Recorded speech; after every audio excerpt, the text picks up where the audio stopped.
2 दिवसीय करदाताओं के हक का आयोजन किया गया। रिपोर्ट डायरेक्टर एसबी सिंह, निडर स्वतंत्रता संग्राम सेनानी आश्रित, वाराणसी से। आयकर विभाग द्वारा Shubham lawn and banquet, Mahmoodganj, Varanasi में आयोजित 2 दिवसीय करदाताओं का हक टैक्सपायर्स हब का आज पहला दिन रहा।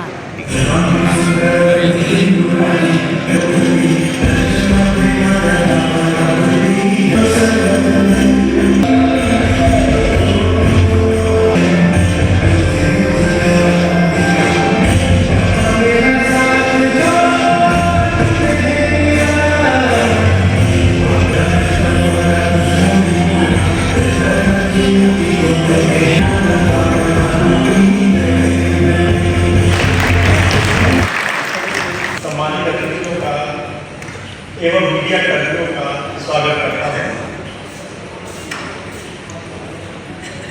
हम सभी के लिए गर्व हर्ष का विषय है कि आज टैक्स फेयर हब के उद्घाटन के इस अवसर पर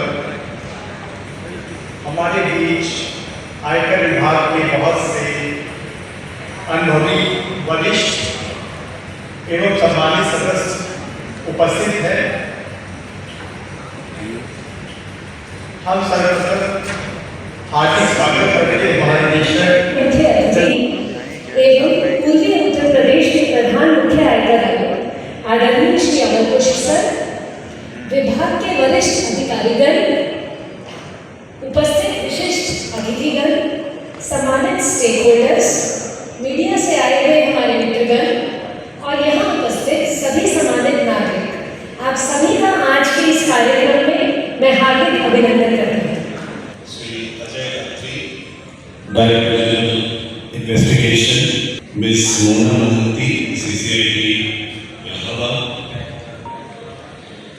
esteemed officers from the Directorate of Public Relations, Publications and Publicity। ये टैक्स फेयर हब हमारे जो इस क्षेत्र के करदाताओं को जागरूकता फैलाने के लिए और अगर उनकी समस्याएं हैं उसको कैसे होना, पूरा प्रोसेस है। आप सामने देख रहे हैं टैक्स पेयर हब है। इसमें लाइव टाइम में अगर आपकी कोई ग्रीवांस है, कोई शिकायत है, आप प्रोसेसिंग करना चाहते हैं या नए आयकर अधिनियम से संबंधित कोई जानकारी चाहते हैं, यहाँ आपको तुरंत आज और कल दोनों मिल जाएगा। किसी भी प्रकार का ये हम केंद्रीय प्रत्यक्ष कर बोर्ड की एक पहल है जिसके द्वारा जो है हम नागरिकों को आयकर देने के लिए जागरूक करना चाहते हैं कि वो कितना सिंपल है और आपका जो ये टैक्स आता है वो राष्ट्र निर्माण में हमारे योगदान को बढ़ाता है और उससे राष्ट्र निर्माण होता है।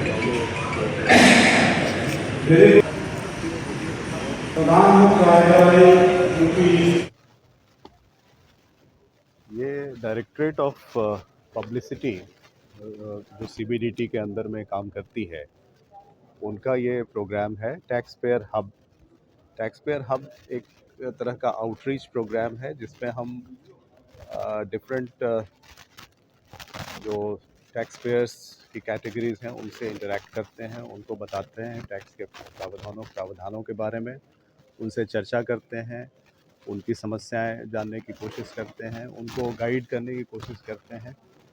और ये टारगेटेड आउटरीच प्रोग्राम है। जैसे यहाँ पे जो हम कर रहे हैं उसमें हम टारगेट कर रहे हैं MSMEs को, middle medium and small scale enterprises, industry, tax bar association, institute of chartered accountants of India, अपने डिपार्टमेंट के ऑफिसर्स और सबसे इम्पोर्टेंट स्कूल के बच्चे और यूनिवर्सिटी BHU के स्टूडेंट्स।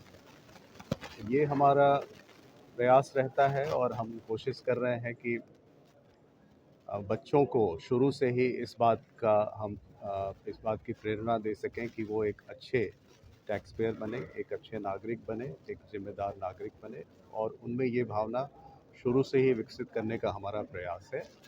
और इस संबंध में हमारे यहाँ के माननीय मुख्यमंत्री और माननीय राज्यपाल महोदय का भी ये सुझाव है कि हम ऐसे लोगों के साथ अपना इंटरेक्शन बढ़ाएं, जैसे ट्रेड एसोसिएशन है, ट्रेड बॉडीज़ हैं, बिजनेसमैन हैं, बच्चे हैं, स्कूल के, यूनिवर्सिटी के बच्चे हैं, ताकि वो आगे चल के एक जिम्मेदार नागरिक बने, एक जिम्मेदार टैक्स पेयर बने।